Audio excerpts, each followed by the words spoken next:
That's about it for a joyride in the 1957 Porsche Speedster, now in electric version. I thought it was important to show you a little bit about how the car actually drives and what it's like to live with, and to talk a little bit about some of the issues surrounding electric cars. It's timely, apparently. Today, Barack Obama has asked on television for each American family to change one light bulb from incandescent to fluorescent. And I know you're all cheering about that. I'm not. My father installed fluorescent lights in our home in 1959. This is 2009. This is a Fire Sword flashlight. It uses the latest Cree MCE LED. It was made by a guy in his garage up in Oregon. Thanks, Wayne Johnson. Good work, by the way. It's a work of art. This thing puts out 3,000 lumens. These LEDs will last for 50,000 hours. And it's about a third more efficient than a fluorescent light bulb. In the lab, they're already demonstrating about 160 lumens per watt, which is twice what this flashlight will put out. If you want to change a light bulb, change it the right way.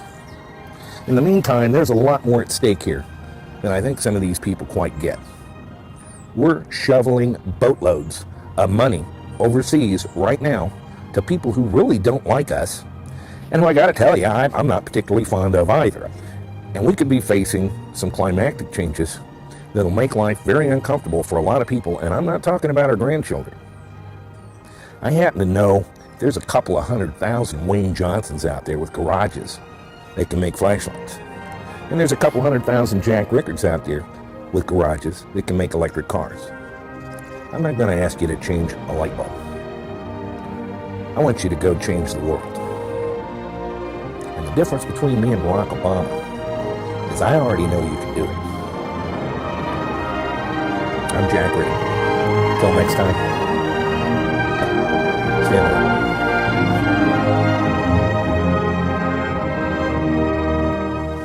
So, that's the last 3.5 minutes of our first video, published as a convenient response to Al Gore's Inconvenient Truth in May 17th of 2009. Would you believe, when I say I've got shirts older than some of these people, this was the shirt I wore, I'm missing a couple of buttons, and the vest in that, but today is January 17th of 2019. I've been through this 2 or 3 times now. Guys, I was a big proponent of the use of personal computers at a time when most people, their question was, well, what can I do with one of those that I can't do with a pencil and a piece of paper? Now you look back on that and it's quaint. It's obvious. Why everybody knew that? No, nobody knew that. And then we had the internet, and everyone pretty much was set on computers are good for word processing and spreadsheets and database applications. And I said, you know what? I think their ultimate use is as communication devices. And everyone in the computer industry poo-pooed that terribly. But of course now it's obvious, and you can see how else was it going to come out. And so, Jack, you didn't predict anything. That was just the way it was going to be. But I predicted it about 10 years before it was. The EVs are kind of the same thing. I recall at Boardwatch Magazine, along the way, you do go through changes. And a lot of the online action was with electronic bulletin boards run by individuals in their homes that you dialed up over the dial-up telephone network. Understand, most of these BBS operators spent between $20,000 and $30,000 in the 1980s to have a bulletin board system in their home, and often had a telephone bill of $600 to $1,000 because they'd have multiple lines going into it. Today, you could run your own website on GoDaddy for $9.95 a month, I think, but you don't need to.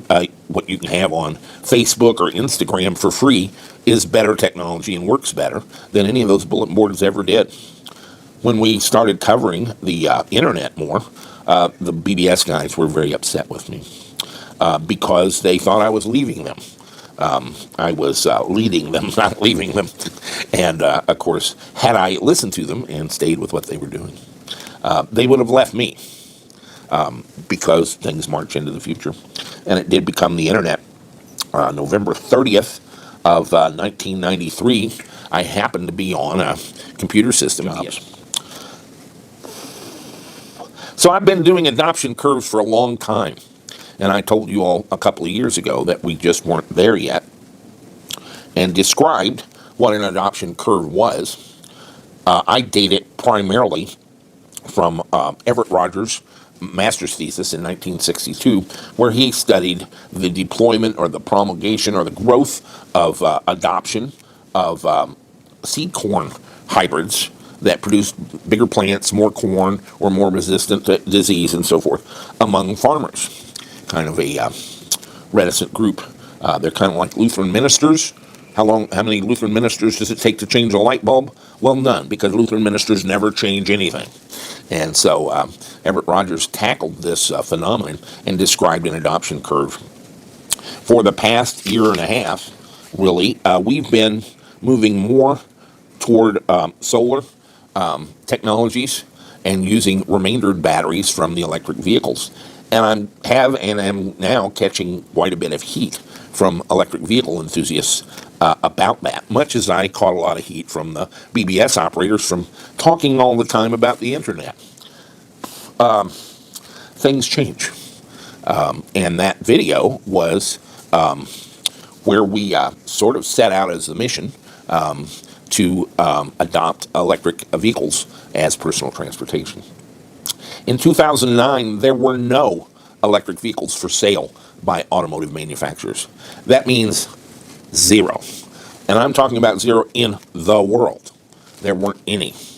Tesla, it's true, had talked about it a lot, and we actually published several times the something from a Hitler movie, a very light convertible. My conclusion was building electric cars is not a technical problem. We have the technology to build them and had for 100 years. Our first cars were electric. What we had was an acculturation problem, and it was heavily managed by both oil companies and our existing manufacturers. And so the problem was one of persuasion and acculturation. And I do not approve of, nor do I participate in, the many things you see on TV where a bunch of shrill little girls scream and yell that somebody ought to do something with somebody else's money in order to affect change in the world. I think a more effective, a more powerful, a much more effective and impactful way of doing that is to go in your garage and build one and show it to somebody. And here in this video, I call on not a million, not viral, not everybody on YouTube, but for 100,000 guys. And I'm not really as unique as you might believe, I happen to know. And they were out there who could and would and then subsequently did go into their garage and build an electric car. And the reason for that is to show their jackass brother-in-law and their smart-ass neighbor and their wife that it could be done, that it would be done, and that there were certain key advantages to doing that.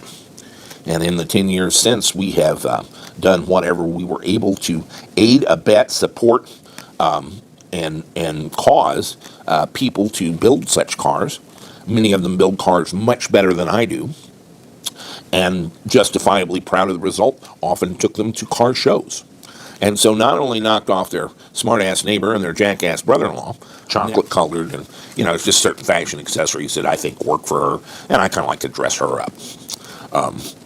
But Tesla's a little glitchy about their used car program right now, and are not doing well with quotations and so forth of value.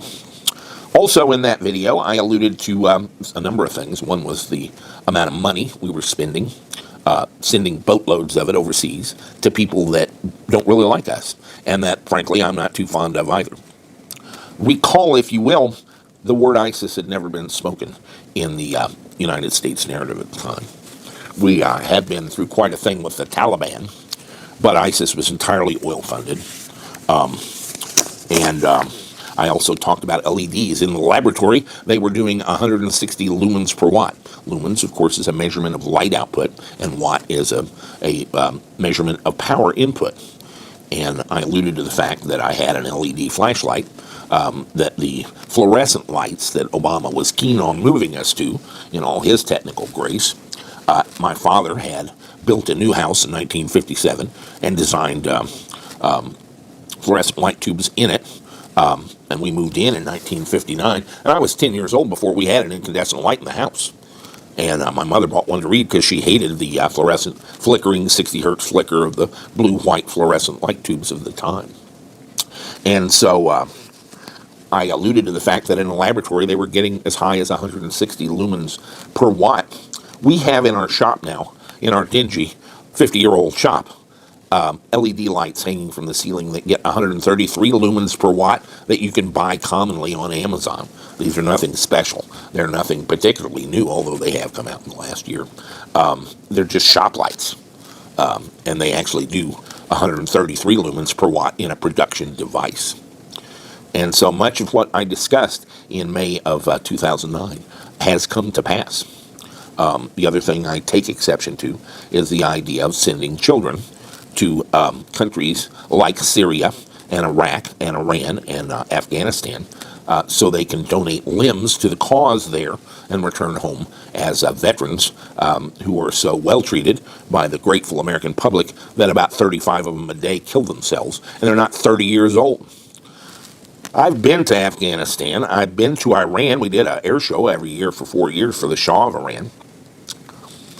I would not advocate sending our house pets there, our cats and dogs, much less our children. There is nothing, trust me, there that you want. And those people are not Sunnis and Shiites. They're about 200 families. They each have their own Oman, who is the only correct voice of God, and all the other 199 families have got it all wrong. And they've been fighting over the same set of sand dunes for 6,000 years. It's the height of hubris to believe that we can fix anything there or there is anything there to have, including oil. If I gave you Syria and you had a lick of sense, you would give it back within a week. It's not that we don't need to be there. We don't need to be there by a lot. But I did work for defense contractors for 15 years and know something about that. And there is a huge military-industrial complex made of armies and navies and air forces and all the professionals that run them and all the people at McDonnell Aircraft, which is now Boeing, and McDonnell and Emerson Electric Electronics and Space Division, and Martin Marietta Denver Aerospace, which is no longer Martin Marietta but Lockheed Martin, who live very, very well on the $717 billion you're spending on them this year. And they want that to continue. And they'll make up any enemy that you'll pay attention to. Unfortunately, most Americans can't find any of this shit on a map. You don't even know where Syria is. The Ukraine is right off of the outskirts of the city limits of Moscow.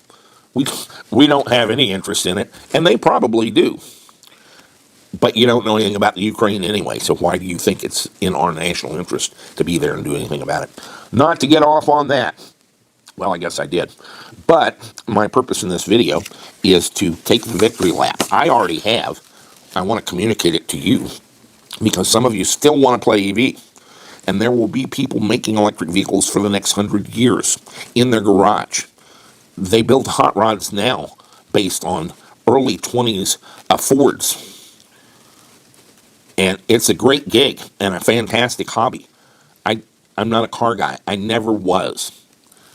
I'm a technology guy, and I seek to aid and abet the perfection of the most marvelous creation, piece of art and technology in the universe, which you ignore every day and they'll appreciate, but is nonetheless a fantastic thing. And I believed and believe that the adoption of electric vehicles can assist in that and quit this madness of the peak oil and the fossil fuels and burning firewood to run cars. I don't believe in burning coal to run cars. I don't believe in any of that. Whatever your point of view on global warming, most of you avoid starting an Oldsmobile through the exhaust pipe, and there's a reason. It's nasty, and it can cause all kinds of diseases, and you don't need to warm anything with it to know that. An imbecile knows that. Similarly, as we go into the future, my next target of opportunity is solar power, and it has a fatal flaw in that in an accident of creation, the Earth rotates on its axis, and we lose the irradiance of the sun pretty much every evening about this time.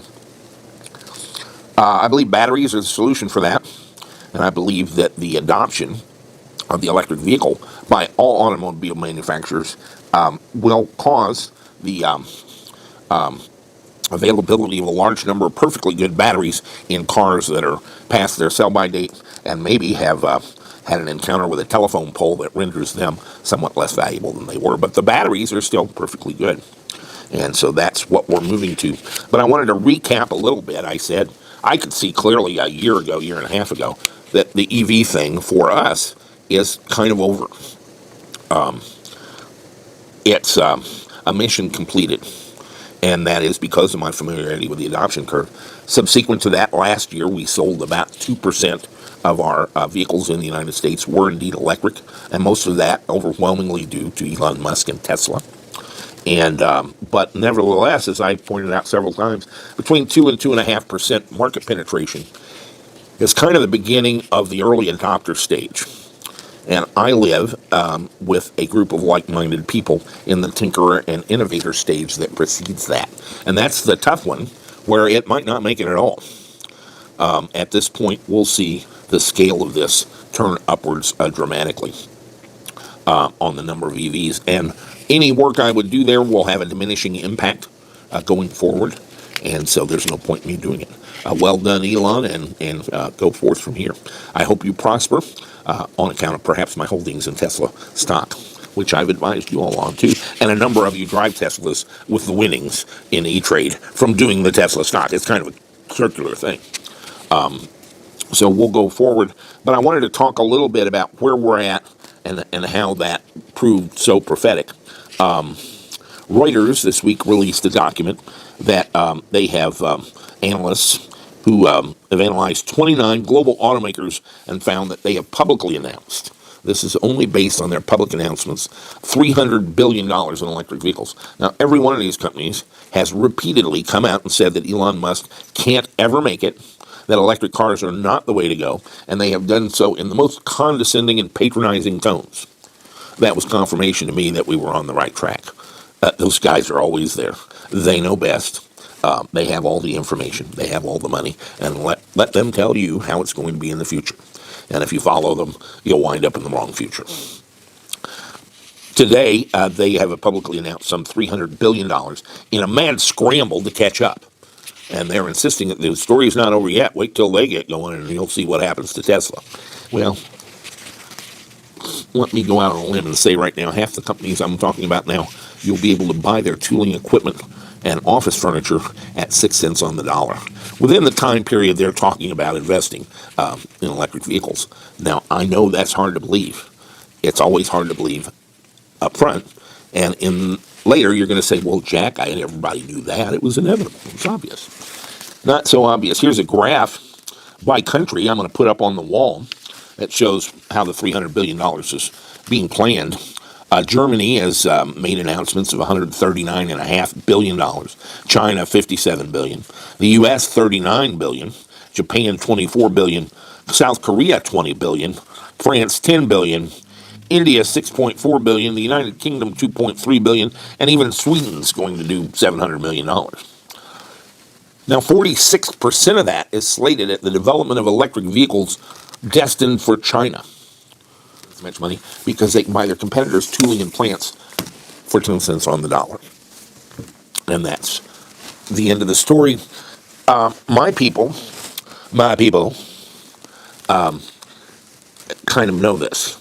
Once you've driven an electric car for 2 days, you know it. There's some problems. How long does it take to charge? How far does it go on a charge? We've been answering these questions now for 10 years. But now the question is with Tesla, I predicted this, by the way, at about 300 miles per charge. The question's then going to be, well, if it didn't go quite that far, could I get it for less? And there's a whole army of people, as we speak now, with reservations and deposits down, waiting for a Tesla Model 3 at the $35,000 level that doesn't go quite as far. We've been talking about this for 7 or 8 years. Everybody wanted more range on their electric car in a world where the average daily driving of Americans in automobiles is 37 miles. Where are you going? And so, at this point, Tesla's built out a charging infrastructure that you only have to go 150 miles on a charge. So, this 300-mile thing, could I get some off for less range? It's already happened.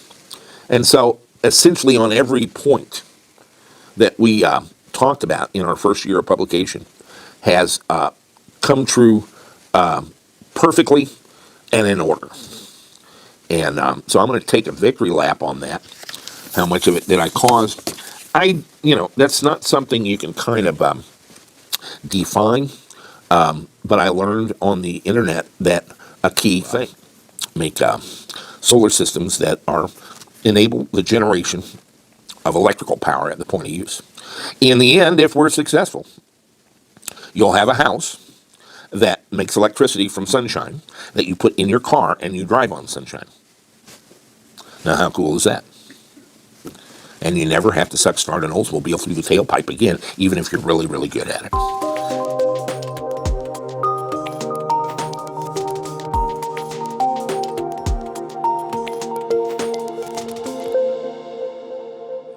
Suffice it to say, you can't make me care about it because none of it's real.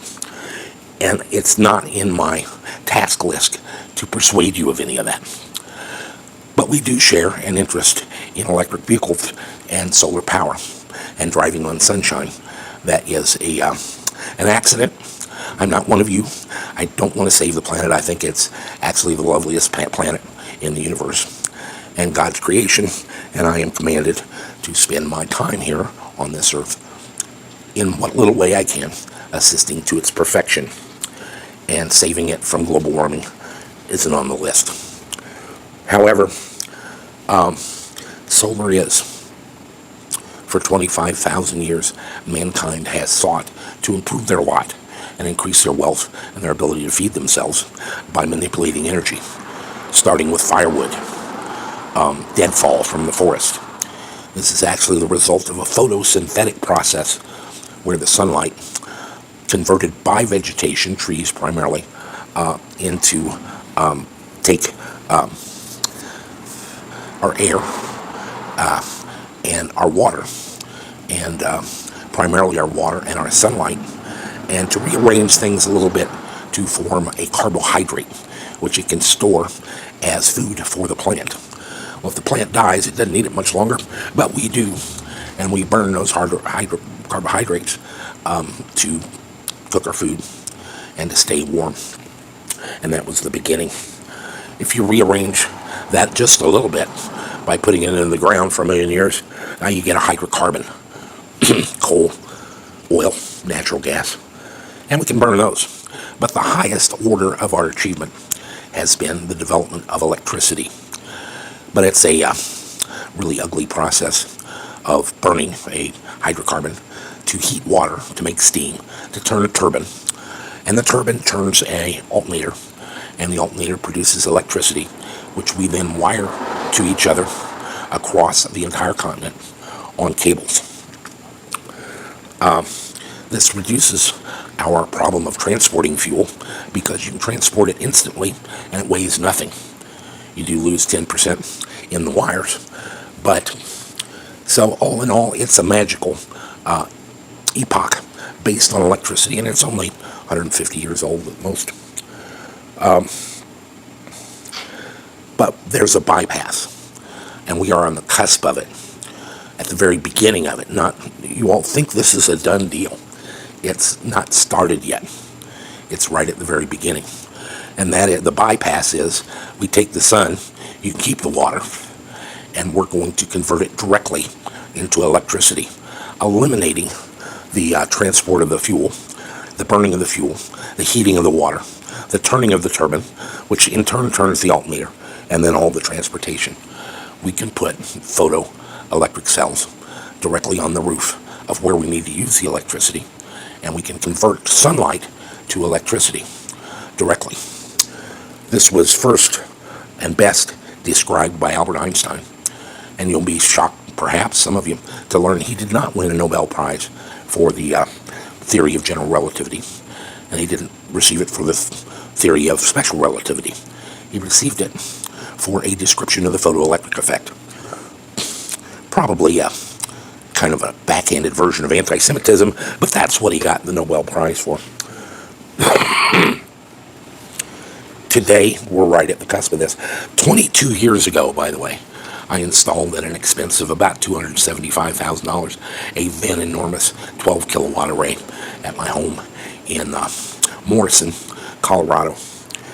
So I'm not new to solar, but I recognize that with all of it you've seen, with the utility grid scale solar systems going up, with the huge amount of residential solar in the United States, that it hasn't actually started yet.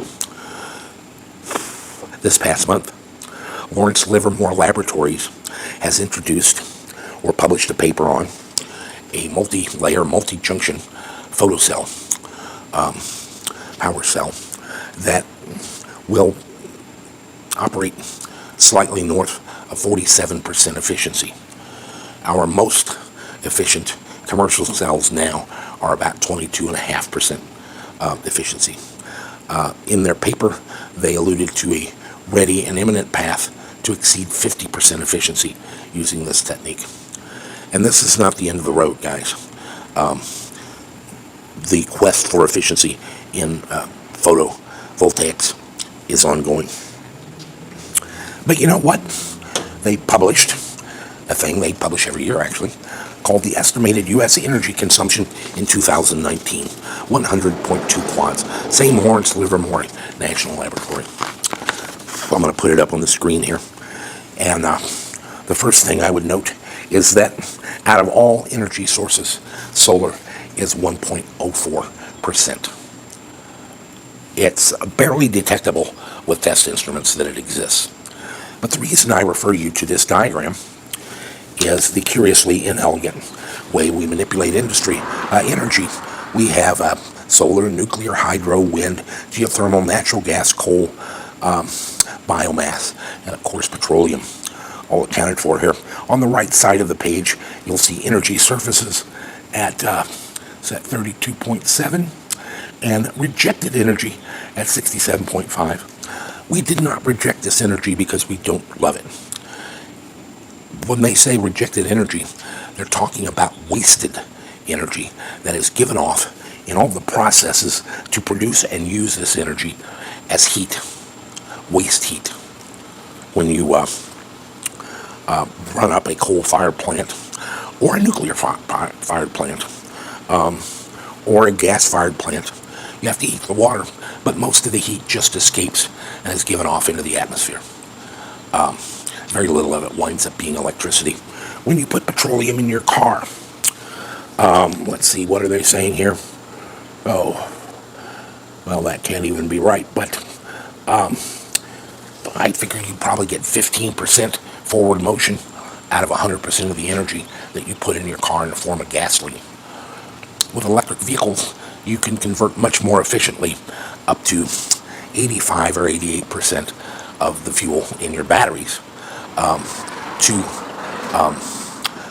forward motion. That is a huge gain in efficiency,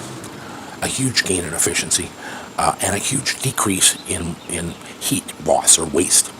In fact, I view an internal combustion engine vehicle as a power plant designed to blow heat out the front of the car, and forward motion is a byproduct of that process.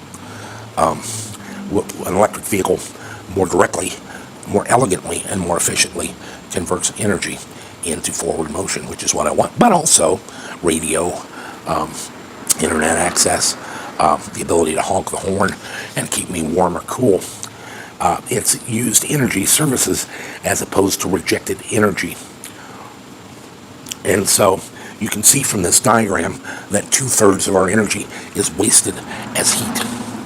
If you're worried about global warming, you don't need to invent a CO2 fantasy. How about just the heat you give off in all these activities, from the tree to the turning wheel, or the air conditioning that you use? It's a huge amount of wasted energy. In fact, you're wasting most of it. No, you're not wasting most of it. You're wasting 2/3 of it giving off heat. And that is a wasteful and crude and inelegant use of energy. It would be a good mission for my life, and I would suggest for yours, to change that from 2/3 wasted and 1/3 used to 1/3 wasted and 2/3 used. And in fact, if we could get the world to be 90% energy efficient, we would be that much wealthier. You see, energy is our base wealth, and money and houses and cars and clothes, and all that are proxies, one-off proxies for our ability to manipulate energy. And right now, as of 2019, we're doing a piss poor job of it. We waste 2/3 of the energy we harness, and we benefit from 1/3 of it. There are efficiency losses in photovoltaics as well, but they're much less, and they don't give off much heat. We're converting the sunlight to electricity directly, and that's a cool thing, and it would be cooler at 47% than 22%. And so this is why I'm saying we're at the cusp, the very beginning of a revolution in the generation and use of energy. And I believe that it begins at home, and I believe that it starts with energy being generated where we use it and use there. But that of necessity, because of its photovoltaic nature.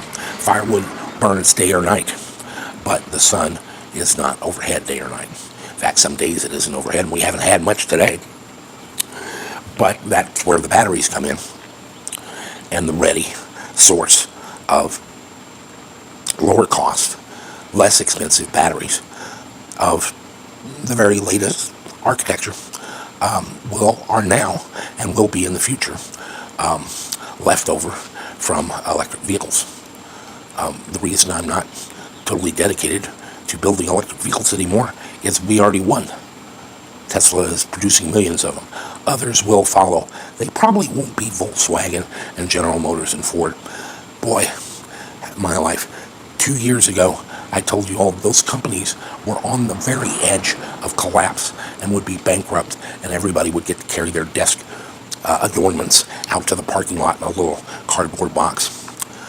This year, everybody knows this. There was no prophecy to it. Anybody knew that. 2 years ago, it was like, he's a madman. That can never happen. Today, it's like, oh, everybody knows that. GM's about to go out of business right now, so is Ford. Well, yeah, they are. So what are we about today? Back again with the Model 3 battery, but I'm unhappy with the availability of high voltage inverters, and particularly because I've become enamored of the in-phase microinverter.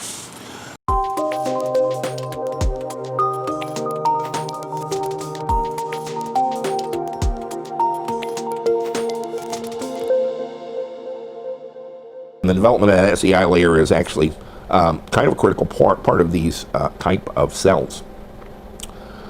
So there it is. There are no moving parts. There's no heat, no friction, a little bit of heat from going back and forth.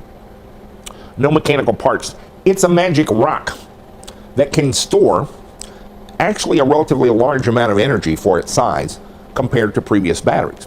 It does not have nearly the energy storage capacity, volume or weight-wise, that gasoline does. But we can store a significant amount of energy in a relatively small battery, and that makes electrically powered cars feasible. And it has other uses, as we will see. Let's talk about another magic rock, the photovoltaic cell. This is truly a miracle. In the course of human history, it's a profoundly life-altering miracle that will not have its full impact known for several years, but it's coming. These common silicon photovoltaic cells, this is a sun power, 22% efficient solar cell. It's a little bit unique in that it has the current collectors for both the front and the back on the back through a bit of mechanical legerdemain, and I'm not going to cover today. But we are going to talk a little bit about how this solar cell works. It's made of silicon. Silicon is the second most abundant element on the planet. It's what sand is made of. It's not what part of sand is made of, but 99% of sand is just silicon. There are impurities, but some sand is really quite pure silicon. If we take sand and we melt it and then cool it somewhat quickly, it will crystallize into a transparent crystalline structure we refer to as glass. If we took a purer form of silicon, or took silicon and purified it, and then grew it into a crystal, it would form a very regular crystal based on its atomic structure that can be quite useful, and most of our electronics are based on this. The silicon atom is kind of interesting. It has 10 protons and 10 neutrons in a nucleus. The first orbital band away from the nucleus has 2 electrons that orbit there. The second band has 4, and the outer band, typically referred to as the valence band, also has 4. Now, the regular order of these things is 2 in the inner band, 4 in the second band, and 8 in the third or valence band. But silicon has 4, meaning it would readily accept another 4 if it could get them. And it can get them by becoming covalent with the silicon atom next to it. In fact, if it becomes covalent with 4 other silicon atoms, it has its full complement of 8 electrons in the outer valence band. By using one of the electrons from each of the other 4 atoms. And by the way, its 4 electrons also become covalent with the other 4, and so each of them would then have 5. But if each of them picks up another 3, they become full 8 electrons. And kind of like the shampoo commercial, it keeps growing, and in fact that's what we do, is take melted, molten, pure silicon, put a crystal seed in it, and grow it into a log about this long and this big in diameter, and then cut slices of it, either mechanically or with a laser, to produce a 250 micron, or millionths of an inch thick, layer of pure silicon. As this silicon has all 8 electrons in the outer valence band of all of them, binding them together, there are no holes and there are no free electrons, and so it will not conduct anything, any electricity at all. In fact, it's an insulator, a great insulator. As you know, glass is an insulator, but pure silicon is even better. And so there you have it, an electronic laser. You apply power, and however you wish to, it just lays there. It's an insulator. If, however, we took the surface and doped it or impregnated it or electron beam deposited the element phosphorus, we would have done an interesting thing, because phosphorus has exactly the same atomic structure as silicon, except it has an extra proton in the nucleus, and it has 5 electrons in the outer valence band. And so it can readily become covalent with silicon and 4 other silicon atoms and completely fill this crystal matrix. Except for one thing. It has a free electron. It has a 5th electron that isn't covalently bound to anything. It's only bound to its own atom. And so in theory, it's capable of conducting electricity. Not as good as a metal, say, a true conductor. And so we would call it a semiconductor. It will conduct, but it's not as good as metal, which has free electrons completely dissociated from their atoms. If on the backside we interject the element boron, boron is also a very interesting element. It's exactly identical to silicon, except it has 1 less proton in the nucleus and 1 less electron, or 3 electrons, in the outer valence band. And so it will become covalent and bind to silicon in silicon's crystalline structure, but it's missing 1 of the electrons, and that's a hole. And a hole will accept a free electron. And so it will kind of sort of conduct electricity, not like metal that has a whole cloud of totally free electrons, but we call that a semiconductor. And in fact, the hole is kind of a positive charge, and on the phosphorus side, it's got a slightly negative charge.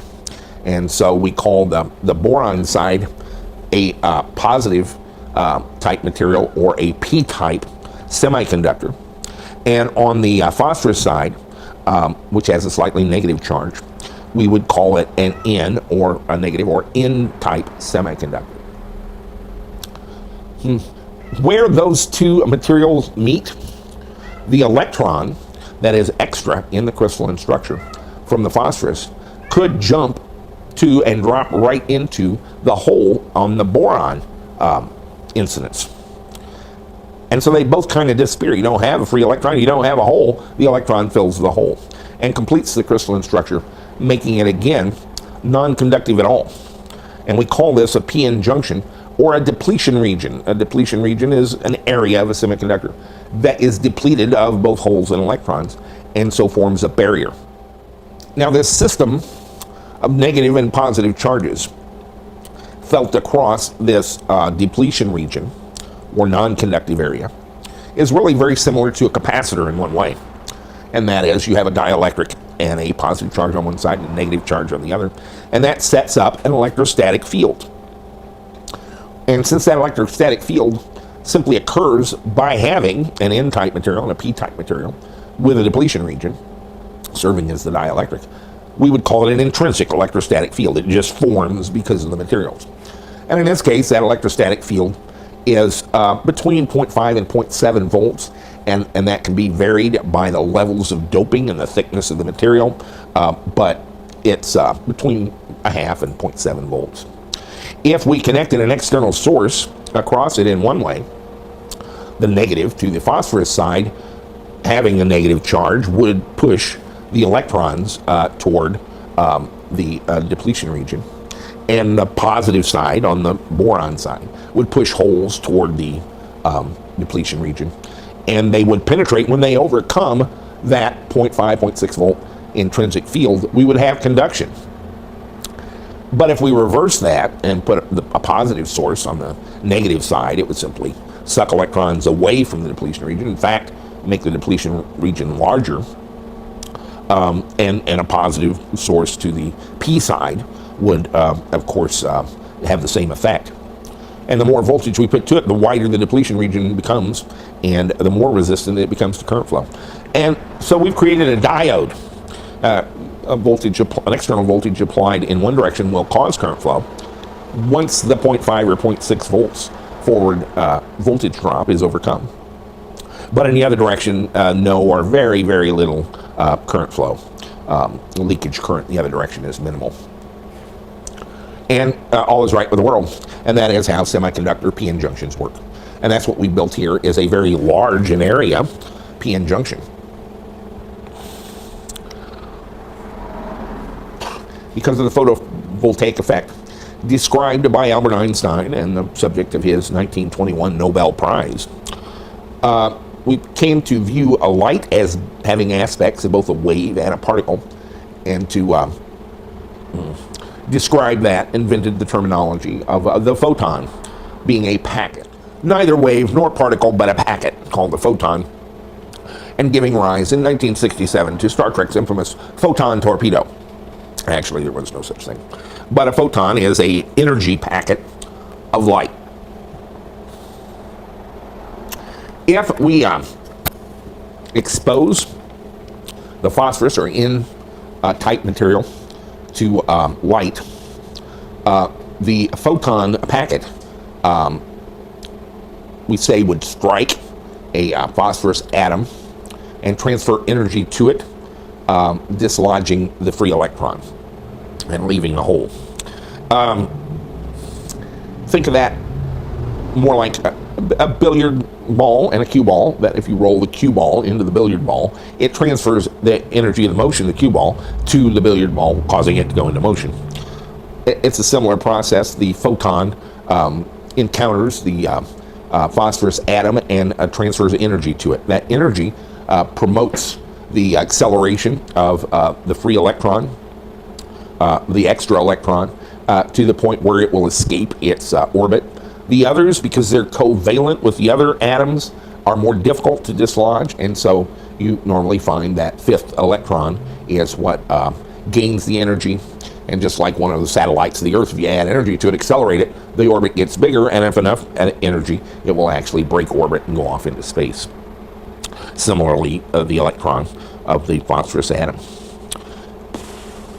The intrinsic electrostatic field pushes that atom toward the current collector on the surface, in this case on the back, but on the N-type material side. And the hole it leaves can grab a free electron from another phosphorus atom, and so a hole is moving, and it tends to move toward the backside because of the intrinsic electrostatic field. And so they gather at the surface of the current collectors. That process of separating charges, the electrons going to one current collector and the holes going toward the other, will support current flow. And it will build that charge right up to the point of equilibrium with the intrinsic electrostatic field, which, as I said, is between 0.5 and 0.7 volts. All the sunshine in the universe will not cause anything in this cell to exceed that voltage established by the intrinsic electrostatic field, which is, you can vary it a little bit depending on the doping levels, the thicknesses of things, but it's in the 0.5 to 0.7 volt range. So you can make this solar cell the size of Montana. It's going to put out about 0.6 volts. Now, the current goes up dramatically as the physical size, the area that's exposed to light, increases. And if you connect this to an external circuit, that voltage level will produce current, and so power. Power being voltage times current. So if you have, in this case, 5.5 amps at 0.6 volts, you get just under 3 watts of power out of one of these photovoltaic cells in full sunlight of 1,000 watts per square meter. Which, by the way, I have this little device, I think it was $39 on Amazon. TES 1333 solar power meter. I can go outside and press a button and it'll tell me how many watts per square meter are falling at any particular time, and I can compare it to the output of my photovoltaic array. Back to the cell. If we take 100 of these and put them in series, they still put out 5.5 amps, but the voltages are summed, and so we have about 60 volts at 5.5 amps, or a little over 300 watts. That kind of describes a Panasonic HIT 315 watt panel, which is what I have on the roof. If we put 8 of those panels in series, now we've multiplied the voltage to about 480 volts, still at 5.5 amps. If we put it under a load, to maintain the 5.5 amps, the voltage is going to go down a little bit. If we take away the load, the voltage rises, but never beyond about 0.65 volts per cell. This is a 22% sun power. The Panasonic really has a 19.6% Panasonic cell in it, and small differences. So that's kind of how the solar cell works. It's a magic rock, literally made of sand, and with some very slight variations in atomic structure offered by phosphorus and boron, we can maintain a very strong crystalline structure while forming a semiconductor p-n junction that will create current flow when struck by light. It's a magic rock. When I was a kid, we talked about atomic power. What they were talking about, we've since come to call more accurately nuclear power, where through the process of fission, we split the nucleus of very, very rare and heavy elements, such as plutonium and uranium. And in splitting them, that gives off a tremendous amount of heat. And that heat can be used to boil water, create steam, and turn a turbine. A very, very crude concept of atomic power. This is true atomic power. It's at the atomic level, at the quantum physics level of the atom. And we are actually subtly altering the structure of matter itself using light to produce electron flow or usable electric power. It doesn't make any noise. It has no moving parts. If you're on a roof with an acre of these things, you can't tell they're doing anything without test instruments. They're noiseless, silent, they have no emissions. They're just magic rocks made of the second most common element on the planet. They're literally rocks that produce electricity directly from the sunlight by altering the arrangement of matter itself at the subatomic level. That's a miracle to me. You're not going to see it on CNN because it's not going to, no advertiser's going to pay to get your eyeball because it's not sufficiently negative to retain your attention. No NFL football team is going to kneel and lock arms in support of the photovoltaic cell, proving Charles Murray's bell curve is probably correct. But it's nonetheless a miracle that we walk past and ignore. In the 1970s, when I graduated high school, these were about between $80 and $100 of the money then per watt. They're 50 cents now. And in huge quantities, they're putting in some utility level plants at less than a nickel a watt these days. But for us individuals, we can buy about $1 a watt for panels anywhere, and that's coming down. I had the largest residential photovoltaic array in the world in 1998. It cost me $275,000, about 15 kilowatts. My 5 strings of 8 Panasonic cells, I might have 20 grand in on the roof. That's our test array. It's not really a production array. I am making electricity. It's running the shop, so it reduces the amount. My production, 25 kilowatt side, has to put into the shop, so it can put it into the grid instead. But this is why I don't get too into the prices and costs of things. They're all graven in jello. It's going to change, but in this case, it's coming down rapidly. Deployments are going up rapidly, and it's truly a miracle.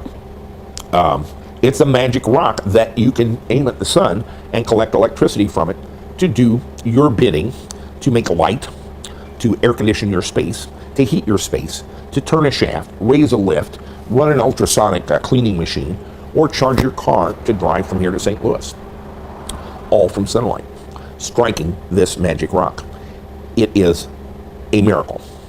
My view is that lithium batteries, ionic batteries, and photovoltaic cells, circa 2017, are magic rocks and a miracle of our age that we're walking right past, oblivious to, because we're so focused on racism that doesn't really exist, on crazy people in Korea, which is right outside the doorstep of Beijing and none of our problem, and murder and mayhem at a point when it's the lowest in the history of man. All focused on the negatives and perceived threats that are almost fabricated for our consumption so that we will buy My Pillow and Budweiser, 2 things we desperately need. And what am I doing this afternoon in order to save the world? Let's take a look. It's good work, and there's plenty of it to do. I could use all the help I can get.